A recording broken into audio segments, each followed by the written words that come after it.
जय हिंद, बहुत स्वागत है आपका। आप देख रहे हैं लाइव टाइम्स। मैं हूं आपके साथ पिंकी धनखड़। खबरों के खास बुलेटिन की शुरुआत करेंगे और बुलेटिन में सबसे पहले आज बात करेंगे उत्तर प्रदेश की। यूपी में आज बीजेपी को नए अध्यक्ष मिल गए हैं। पंकज चौधरी को यूपी बीजेपी का प्रेसिडेंट बनाया गया है। केंद्रीय पर्यवेक्षक पीयूष गोयल ने पंकज चौधरी के नाम का औपचारिक ऐलान किया है। पंकज चौधरी अब भूपेंद्र चौधरी की जगह लेंगे। लखनऊ में बीजेपी के मेगा कार्यक्रम में सीएम योगी और दोनों डेप्यूटी सीएम भी मौजूद रहे। सीएम योगी ने पंकज चौधरी को फूलों का गुलदस्ता दिया। 2027 विधानसभा चुनाव में पंकज चौधरी पर अहम जिम्मेदारी होगी। तो ये दो तस्वीरें आपके सामने हैं और आज का दिन बेहद खास रहा भारतीय जनता पार्टी के लिए भी और उत्तर प्रदेश के लिए भी, क्योंकि 2027 के लिए ये चुनाव बेहद ज्यादा महत्व रखता है। ये माना जा रहा है। यूपी बीजेपी के अध्यक्ष बने हैं पंकज चौधरी। सिर्फ अकेले पंकज चौधरी ने ही नामांकन दाखिल किया था, निर्विरोध उन्हें चुना गया है। माना ये जाता रहा है कि पंकज चौधरी प्रधानमंत्री मोदी और खुद मुख्यमंत्री योगी आदित्यनाथ के बेहद ही भरोसेमंद और बेहद ही करीबी हैं और इसी के साथ 7 बार के वो सांसद भी रहे हैं। बहुत से समीकरणों को साधा गया है भारतीय जनता पार्टी द्वारा उत्तर प्रदेश में इस एक नाम के साथ।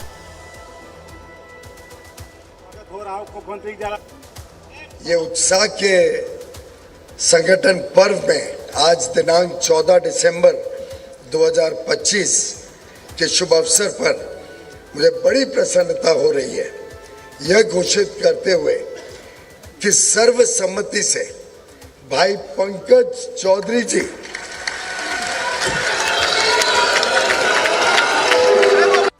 मैं ये भी घोषित करना चाहता हूं कि राष्ट्रीय परिषद के कुल 120 सदस्य निर्वाचित हुए हैं। कुछ जो प्रमुख सदस्य उत्तर प्रदेश की शान, उत्तर प्रदेश का गौरव बढ़ाते हैं, ऐसे कुछ नाम मैं आपके सामने रखना चाहूँगा।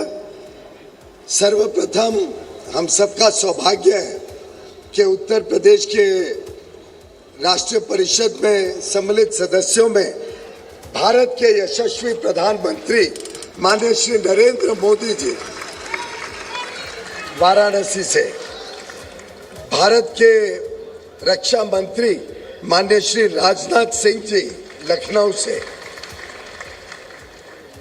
माननीय श्री मुख्यमंत्री श्री योगी आदित्यनाथ जी गोरखपुर से, माननीय श्री केशव प्रसाद मौर्य जी प्रयागराज से, माननीय श्री ब्रजेश पाठक जी उन्नाव से, माननीय श्री भूपेंद्र सिंह चौधरी जी संभल से, श्रीमती स्मृति ईरानी जी सुल्तानपुर से, डॉक्टर महेंद्र नाथ पांडे जी वाराणसी से, श्री सूर्य प्रताप शाही जी सलेमपुर से, श्री स्वतंत्र देव सिंह जी बांदा से, डॉक्टर रमापति राम त्रिपाठी जी गोरखपुर से। शेष सूची प्रकाशित की जाएगी और सभी माननीय राष्ट्रीय परिषद के सदस्यों को और हमारे नए प्रदेश अध्यक्ष माननीय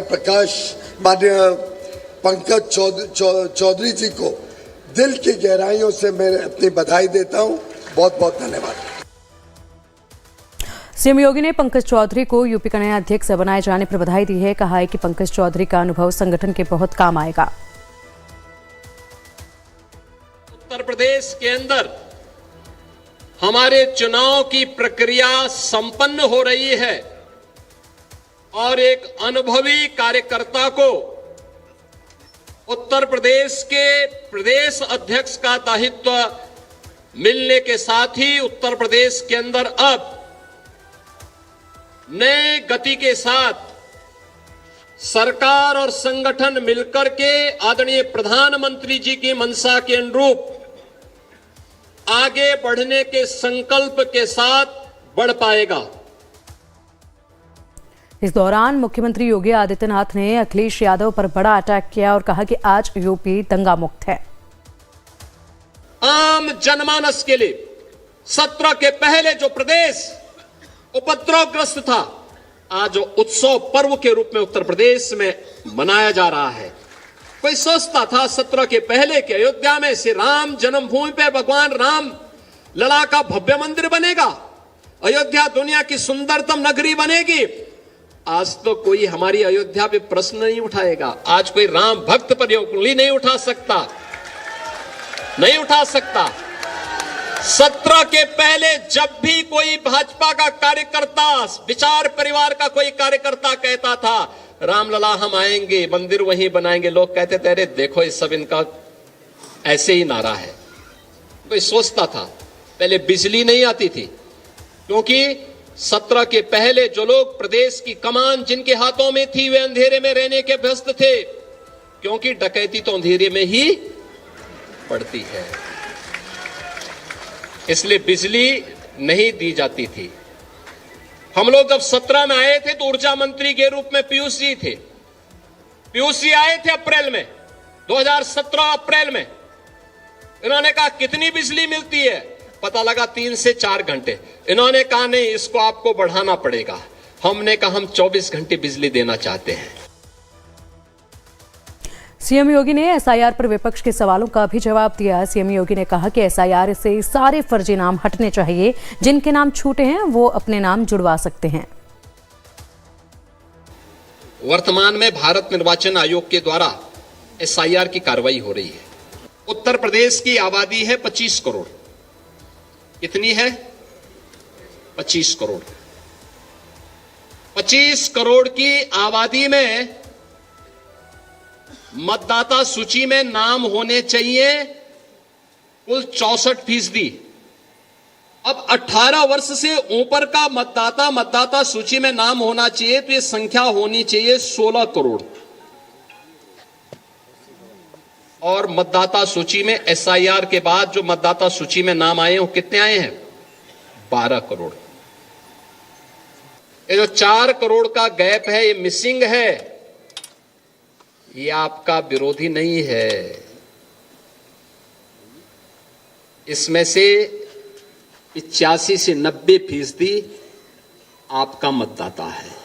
याद करना, आपका मतदाता है। और इसमें 4 कैटेगरी में आपको देखना है। 4 कैटेगरी। एक, जिन तक अभी कोई नहीं पहुंचा, अनमैपिंग में। संजोग से भारत निर्वाचन आयोग ने 14 दिन का नया समय बढ़ाया है, यानी आज के दिन से अगर आप लेंगे तो आपको 12 दिन का नया समय मिला हुआ है। ये 12 दिन का बेहतर उपयोग। ये काम याद करना, चुनाव का काम, चुनाव का परिणाम विधानसभा में, लोकसभा में आता है, लेकिन चुनाव लड़ा जाता है बूथ पे, जिसके लिए प्रधानमंत्री जी कहते हैं कि बूथ यानी मेरा बूथ सबसे, क्योंकि लड़ाई बूथ पे होती है, इसलिए वो मजबूत होना चाहिए। होना चाहिए कि नहीं होना चाहिए?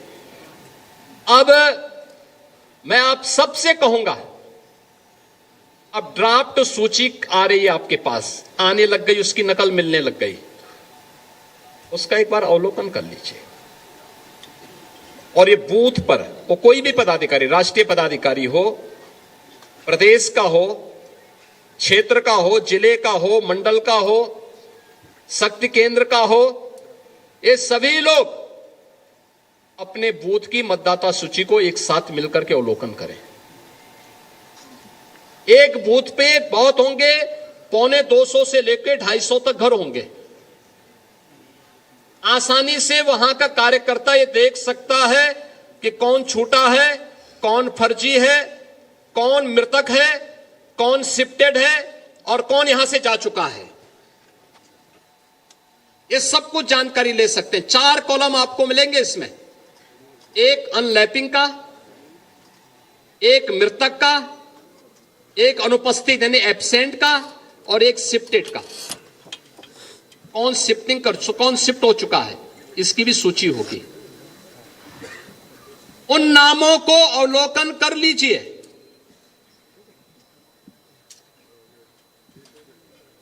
देखिए, मैं अभी गया था एक जनपद में, वहां की मतदाता सूची में जो एसआईआर के फॉर्म भरे हैं बहुत सारी विरोधियों ने, उसमें कुछ बांग्लादेशियों के भी नाम हैं। आप मुझे बताइए एक जगह तो ये भी मैंने देखा, एक सज्जन का नाम था, उसकी उम्र 20 साल, उसके पिता की उम्र 30 साल और उसके ग्रैंडफादर की उम्र 40 साल। तो मैंने कहा ये कौन नए नमूने आ गए। देखो, आप जब देखेंगे तब आप मुझे बताइए 10 साल की उम्र में किसी का बच्चा होगा क्या? लेकिन यह भी फॉर्म भरा गया है। यानी बेटे की उम्र 20 साल, बाप की उम्र 30 साल और उसके ग्रैंडफादर की उम्र 40 साल। तो मैंने कहा तब तो ये कई पीढ़ियां देख चुके होंगे भाई।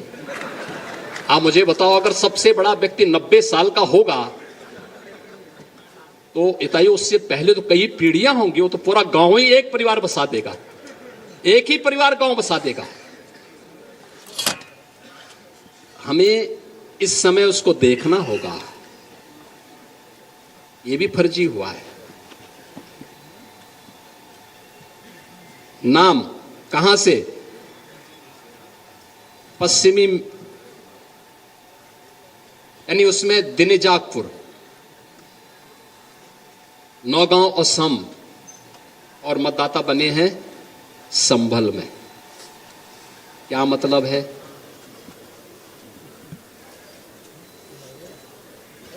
ये अवसर है इस सब फर्जी नाम के लिए आपत्ति करना। हर बूथ से आपत्ति दर्ज होनी चाहिए फर्जी नामों के लिए। जो छूट गए हैं एसआईआर के लिए 12 दिन का समय अभी बाकी है। जो नए नाम भरने हैं उसके लिए भी आपके पास समय है। जिनके नाम काटने हैं उनके लिए समय है। और इस समय उन फटाफट भरवाइए, आपत्ति करिए। ये इसलिए आवश्यक है कि चुनाव में आपकी मेहनत 3/4 इस एसआईआर की सूची रिफाइंड हो जाएगी। 3/4 मेहनत आपकी पूरी हो गई, तब केवल 1/4 मेहनत आपको लोक विधानसभा चुनाव में करना होगा। और धड़ल्ले के साथ 3/4 सीट भारतीय जनता पार्टी और गठबंधन के प्रत्याशी उत्तर प्रदेश में जीतेंगे, कोई संदेह इसमें नहीं होना चाहिए। लेकिन मेहनत आज करनी पड़ेगी, आज मेहनत करनी पड़ेगी। और इसके लिए मैं आप सबका आह्वान करूंगा। आज आपको यहां पर विशेष रूप से बुलाया गया है कि नए नवनिर्वाचित प्रदेश अध्यक्ष जी के स्वागत में और आपका परिचय हो जाए। नवनिर्वाचित प्रदेश अध्यक्ष जी हर जिले में जाएंगे, हर जिले में उनका कार्यक्रम लगेगा, हर जिले में आप स्वागत अपने जिले में करेंगे। आपको दिल्ली जाने की आवश्यकता नहीं, आपको गोरखपुर या महाराजगंज जाने की आवश्यकता नहीं। आपको अपने बूथ को संभालने की आवश्यकता है अगले 1 महीने के लिए। अपना बूथ, मेरा बूथ सबसे मजबूत। 25 दिसंबर पूर्व प्रधानमंत्री श्रद्धेय अटल बिहारी वाजपेयी जी की जन्म शताब्दी का कार्यक्रम है। और यह कार्यक्रम उत्तर प्रदेश की राजधानी लखनऊ के साथ साथ हर एक बूथ पर भी पार्टी के द्वारा आयोजित होगा। इस कार्यक्रम को बूथ स्तर पर भी एक आयोजन के साथ ही, और आदरणीय प्रधानमंत्री जी का जो कार्यक्रम लखनऊ में इस डबल इंजन सरकार ने एक। और वहीं यूपी बीजेपी का अध्यक्ष चुने जाने पर पंकज चौधरी ने खुशी जताई और कहा कि पार्टी को मजबूती की दिशा में काम करेंगे और 2027 में एक बार फिर कमल को खिलाएंगे। ये भारतीय जनता पार्टी जैसी लोकतांत्रिक पार्टी में ही संभव है कि वो मुझ जैसे सामान्य कार्यकर्ता को भी एक बड़ी जिम्मेदारी मिल सकती है। हमारी पार्टी में कोई वाद नहीं चलता है, ना परिवारवाद चलता है और ना जातिवाद चलता है। हमारी पार्टी का नेतृत्व न किसी खास परिवार को मिलता है और न ही किसी खास जाति को मिलती है। हमारी पार्टी में कोई भी व्यक्ति, कोई भी सक्रिय कार्यकर्ता बड़े से बड़े दायित्व को पहुंच सकता है। इसलिए हम सबको अपनी पार्टी पे गर्व है। किसी भी राजनीतिक दल के 4 सबसे महत्वपूर्ण स्तंभ होते हैं: कार्यकर्ता, कार्यालय, कार्यक्रम और कोष। कार्यालय कार्यक्रम एवं कोष बहुत महत्वपूर्ण है। कार्यालय हम सबके लिए तीर्थ है। हम पार्टी के लिए राजनीतिक विचारों को देश की जनता तक पहुंचाते हैं और इन सब के लिए कोष की आवश्यकता होती है।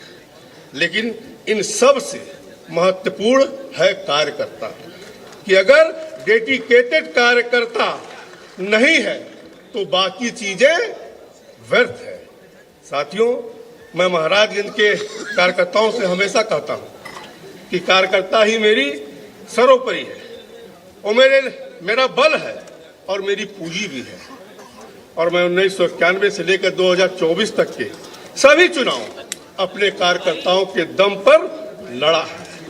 मेरे मन में अपने कार्यकर्ताओं के प्रति बहुत आदर है। 2014 से इस देश के यशस्वी प्रधानमंत्री नरेंद्र मोदी जी ने बागडोर संभाला है और आप सबने देखा होगा, अभी हमारे मुख्यमंत्री जी ने भी उसकी चर्चा किया और पीयूष जी ने भी उसकी चर्चा किया कि 2014 का भारत कैसा था और 2025 का भारत आज कैसा है। अगर आप देखें तो हमने समावेशी विकास किया है। प्रधानमंत्री जी का जो मंत्र है, सबका साथ, सबका विकास, सबका विश्वास और सबका प्रयास, अगर आप देखें, जो पीयूष जी बता रहे थे कि 80 करोड़ लोगों को राशन मुफ्त में दिया जा रहा है, मकान सबको मुफ्त में दिया जा रहा है, लेकिन कहीं ना कहीं समावेशी विकास के साथ साथ कोई भेदभाव करके नहीं दिया जा रहा।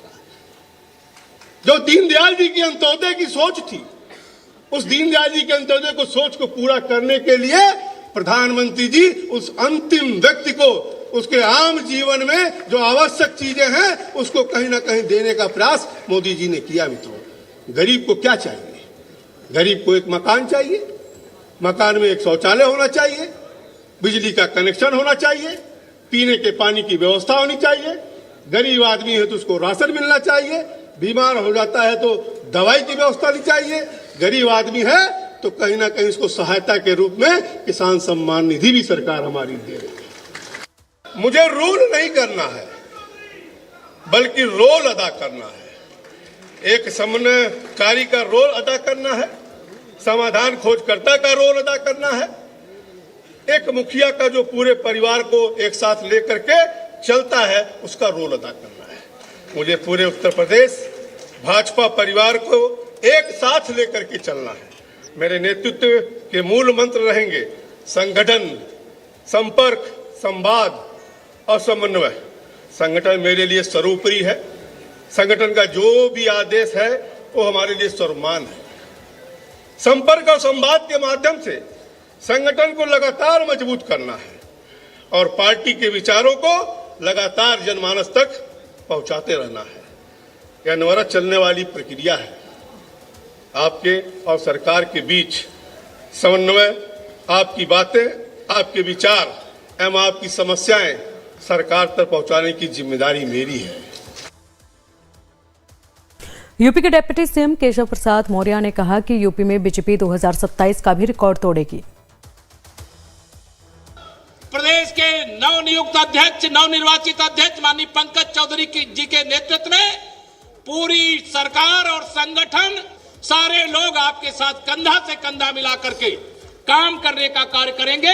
मैं आप सबसे यह निवेदन करूंगा कि आप 2027 में 2017 का रिकॉर्ड तोड़ोगे। दोनों हाथ रखकर रिकॉर्ड तोड़ोगे, रिकॉर्ड तोड़ोगे। तो यूपी के डिप्टी सीएम केशव प्रसाद मौर्य ने लखनऊ से बंगाल विजय की हुंकार भी भरी और कहा कि बंगाल में बीजेपी की जीत के लिए सभी कार्यकर्ता एकजुट हो जाएं। ये जो कांग्रेस और सपा के गठबंधन के गुब्बारे में हवा बढ़ी थी, वह हरियाणा, महाराष्ट्र, दिल्ली प्रदेश और बिहार के अंदर निकल गई है।